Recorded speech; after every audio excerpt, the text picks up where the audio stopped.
¿Cómo está Juan Carlos? Muy buenos días, bienvenido al programa.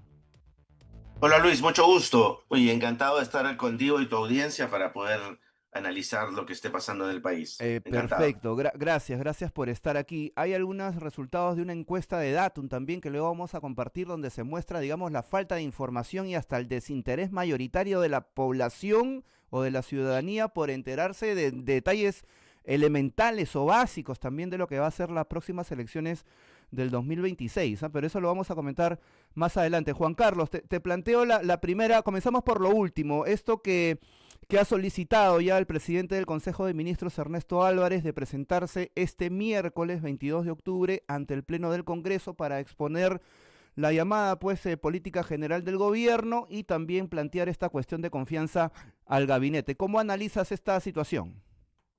¿Qué es lo que tiene que hacer el gobierno del presidente y obviamente su primer ministro, ¿no? Lo primero que hay que lograr es estabilizar la institucionalidad del país, que es a Ujú. través de la cual podemos desarrollar políticas públicas y hacer que la convivencia social, que finalmente es el objetivo, el rol, digamos, de un gobierno, se dé y se haga realidad.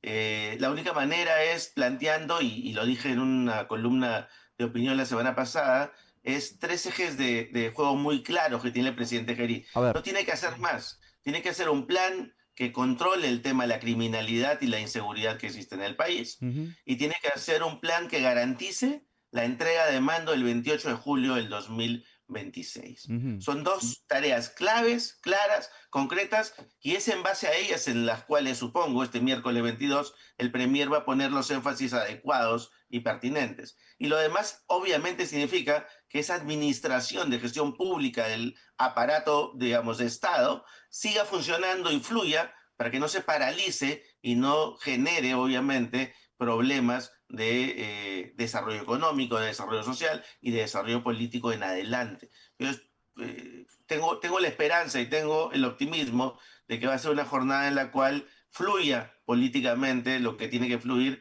pero siempre con esos dos ejes, ¿no? El tema de la criminalidad y la seguridad, eso es un plan que tiene que ser concreto, inmediato y previsible. Y el segundo, garantizar las elecciones, unas elecciones transparentes, limpias, claras, ¿no es cierto? Respetando el calendario para que se haga la entrega de mando cuando corresponde. Bien, como sabemos, en el tema político muchas cosas pueden ocurrir, ¿no? Sobre todo aquí en nuestro país, pero digamos que en la previa se entiende que tiene los votos asegurados, ¿no? Para que le den la cuestión de confianza en el Parlamento, ¿cierto? Esperemos que sí. Bueno, no hay dudas, Esperemos que ¿no?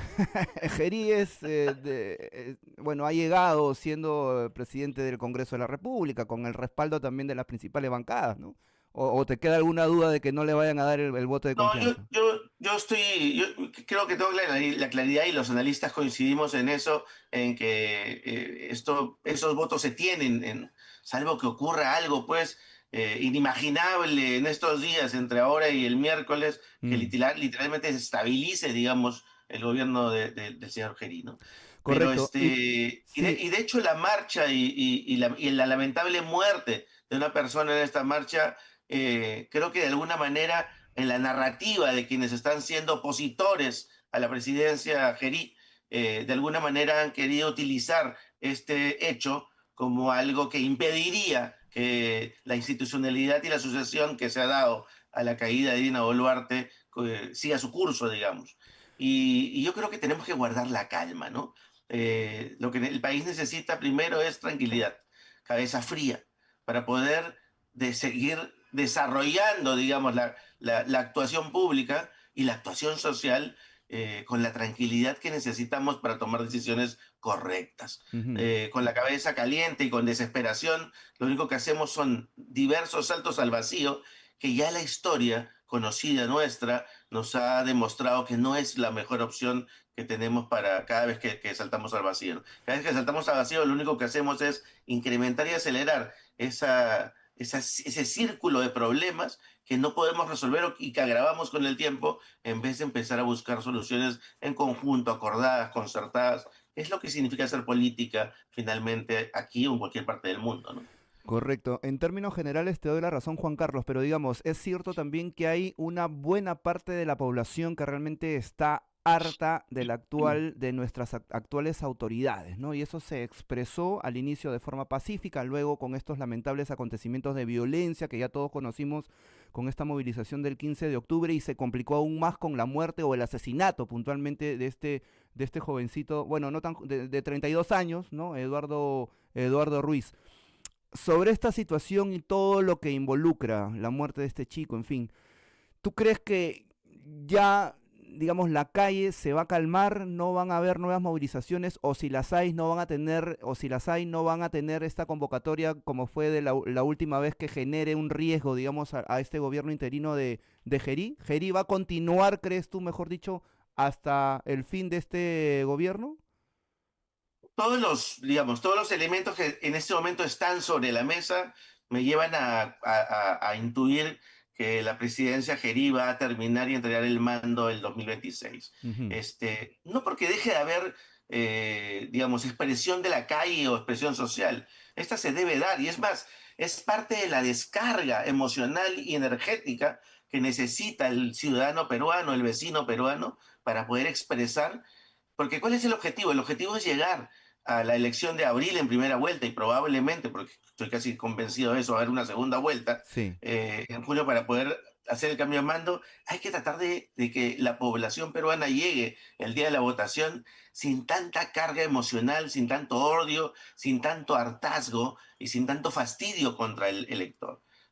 Contra la autoridad, perdón. ujú. Pero afortunadamente tenemos un proceso electoral en marcha que lo que va a permitir es que ese voto elija y corrija lo que obviamente hoy está demostrado que nos equivocamos. Es decir, tomamos hace cinco Esperemos. años una decisión errada, equivocada como país, más allá de sus mayorías o minorías. Lo cierto es que tomamos una decisión que lo único que ha hecho es originar un círculo de inestabilidad que no termina de resolver problemas que nosotros necesitamos resolver para poder seguir viviendo, para poder seguir emprendiendo, para poder seguir educando a nuestros hijos, para poder darles salud, para poder sentirnos tranquilos cuando salimos a la calle a pasear con la familia.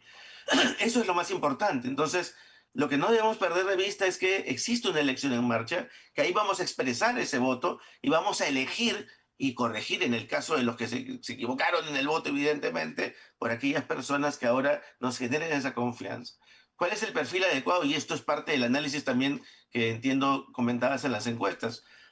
Hoy vemos unas encuestas que presentan una opción presidencial en donde fuerzas de o representantes de una, vamos a llamarla derecha, en realidad es un conservadurismo de derecha y un centro derecha, se empiezan a disputar, ¿no es cierto?, los primeros lugares de una batalla, pero una batalla en minoría, porque están peleándose menos del 40% de los votos. El 60% de los votos ni ha decidido, ni siquiera tiene una confianza en los candidatos actuales que se presentan en las listas, y como tú dices, desconoce incluso hasta el proceso electoral, cuándo Sí. va a ser, cómo va a ser, de qué momento se va a dar. Entonces, creo, y eso es un error que creo que está cometiendo el conservadurismo de derecha y los radicalismos de derecha, es pensar que la batalla se está dando y se está dando en ese momento, en esa disputa en las encuestas que se da hoy, cuando en realidad falta un tramo distinto que tiene que conquistar un 60% del electorado que aún no ha decidido nada. Entonces, para no sorprendernos en abril y de pronto empezar a descubrir candidatos que algunos llaman outsiders, no son outsiders, son personajes que ya están inscritos o que o estarían en inscripción, ya militan en partidos, para que no veamos rostros que de pronto no teníamos presentes y nos sorprenda, tengamos en cuenta eso.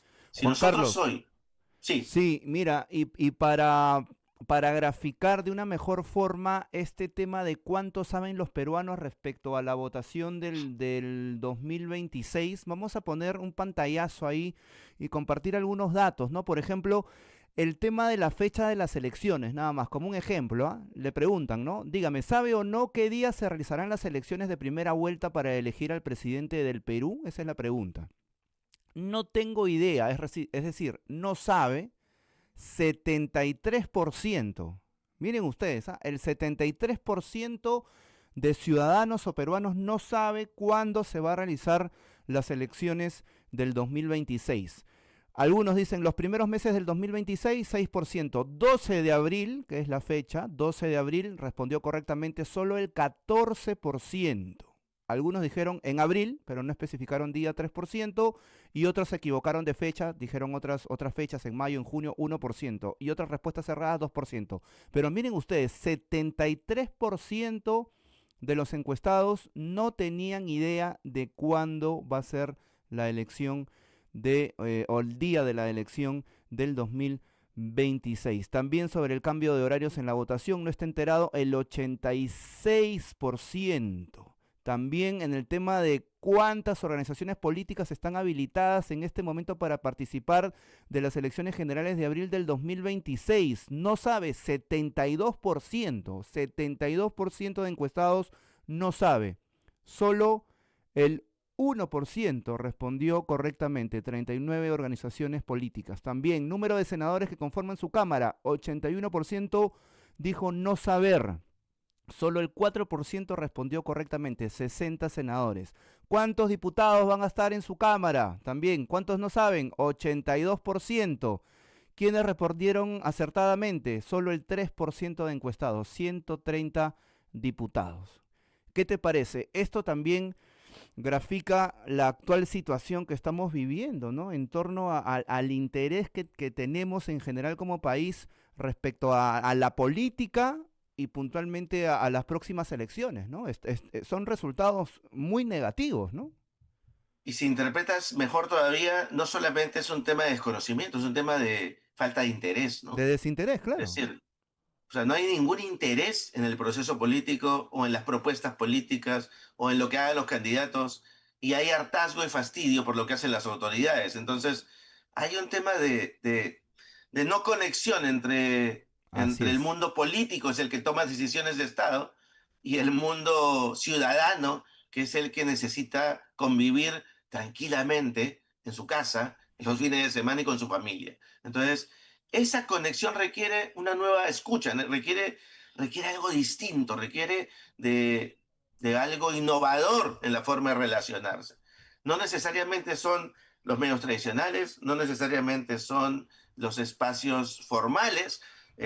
Yo creo que el tema va además, y eso es algo que está viviendo el país, con un cambio generacional clarísimo, en donde hay un conjunto de autoridades cuya percepción de la realidad no coincide con la de las nuevas generaciones. Y Ujú. ahí hay una desconexión y ruptura clara, fuertísima, que claro, la autoridad o la generación que está de salida no entiende, ¿no? No entiende y responde de alguna manera violenta, fastidiado, molesto, ¿no?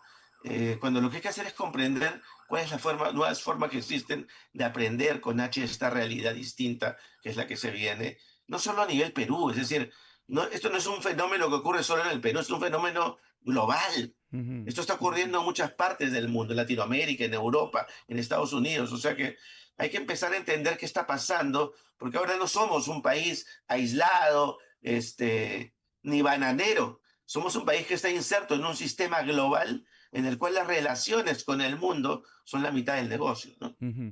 Bien, volviendo al tema del encargado de la presidencia, José Gerí, mencionabas dos puntos fundamentales en los que se debería abocar hasta el final de este periodo, ¿no? Uno, la lucha frontal contra la criminalidad y dos, que se aseguren, digamos, elecciones correctas, limpias para el 2026, en todo ese proceso. ¿Crees que está yendo bien en ese camino? Se ha reunido, ¿no? En los últimos días con los alcaldes, con los gobernadores regionales, en el tema de la seguridad. Entiendo también, me parece, el fin de semana con los ex integrantes del GEIN. Y por el otro lado, también ayer se ha reunido pues con los presidentes de los órganos electorales aquí de nuestro país. ¿Va encaminado en ese sentido, Gerí? ¿Qué otras cosas debería impulsar para fortalecer estos dos puntos fundamentales que tú consideras que tiene que llevar adelante en su gobierno? Lo que ha tenido hasta el momento es una serie de gestos interesantes que apuntan a consolidar estas dos ejes fundamentales de lo que será su gobierno de transición. Mm. Es más, a nivel narrativo incluso ha acertado en llamarlo transición, ¿no? Y reconstrucción y reconciliación, es decir, ponerle términos que permitan decir que esto solo es un paso, un traspaso hacia algo que tiene que empezar a construir de nuevo. Y los gestos están bien, los gestos no son malos. La visita a las cárceles, la visita inmediatamente a Pamplona después del incendio, es decir, es un presidente que empieza a tener, por lo menos en términos de forma, una conexión distinta con la población. Ujú, más cercanía, Pero ¿no? todos sabemos que el mundo político real no está hecho solo de formas, está hecho de acciones concretas que empiezan a tener impacto real sobre los problemas del país. Y en ese sentido, esperemos que este miércoles, o por lo menos yo espero que este miércoles, el Premier ponga mucho énfasis en cuáles son las acciones concretas que se van a tomar para combatir la criminalidad, por lo menos en tres esferas importantes, como son la intervención, cómo equipar mejor a las fuerzas del orden, la inteligencia, cómo empezar a darle un cerebro a esa estrategia para poder combatir a estas mafias criminales que no son ladroncitos de calle que te roban el celular al paso, no. Estamos hablando de bandas criminales que lo que hacen es adueñarse de territorios concretos, literalmente, y empiezan a establecer nuevas reglas de juego en esos territorios para los ciudadanos y los pobladores de ese lugar. Contra eso también necesitamos un tema concreto y entonces intervención, inteligencia, y lo otro es necesitamos un protocolo que funcione entre el Poder Judicial, la Fiscalía,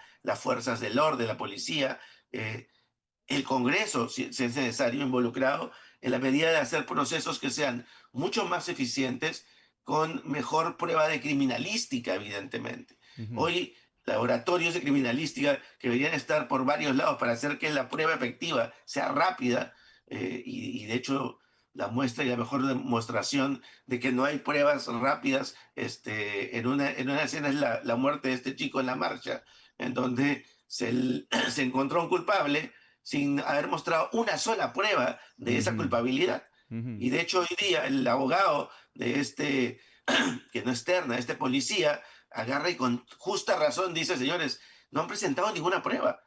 Han Pero acusado y han ojo que ahí condenado, el ¿no? error vino del mismo comandante general de la policía, Óscar Arriola, que se Exactamente. adelantó y dijo, bueno, el que disparó fue tal, lo identificó y dio el nombre y apellido y Y todo, lo ¿no? Y condenó, y lo luego, condenó luego ha públicamente sido, le han enmendado la sin un plana debido proceso. Tiburcio. Entonces ahí es donde tenemos que afinar procesos, tenemos que darle inteligencia y tenemos que dar capacidad de intervención a esas fuerzas del orden y a todos los que están involucrados en el proceso para hacer una lucha eficiente y efectiva. Yo espero un plan concreto. Ya, de hecho, sabemos que va a haber un pedido de facultades legislativas y se las van a dar, ¿no? Ujú. Por lo que ya está conversado, para poder legislar desde el Ejecutivo en toda esta materia y facilitar y agilizar los trámites. Y lo otro es que nos comuniquen cómo va el proceso electoral, ¿no? De hecho, sabemos que el Jurado Nacional de Elecciones viene sosteniendo que hay un tema presupuestal desde hace rato que podría generar dificultades en realizar unas buenas elecciones. Esperemos que eso se resuelva rápidamente y que las elecciones se den de manera transparente, sin ningún cambio, sin ningún movimiento en ese calendario electoral que tiene que llevarse a cabo de inmediato, ¿no? Correcto. Bien, Juan Carlos, muchas gracias por estar esta mañana aquí con nosotros en Hablando Claro y seguramente en otro momento vamos a tener oportunidad de seguir comentando las principales noticias o lo principal que está aconteciendo aquí en nuestro país. Muy amable, muchas gracias. Encantado, Luis. Gracias por la invitación y encantado de acompañarte en otras ocasiones. Perfecto, ahí está Juan Carlos Ruiz Rivas, analista político, esta mañana con nosotros aquí en Hablando Claro en Santa Rosa Radio TV.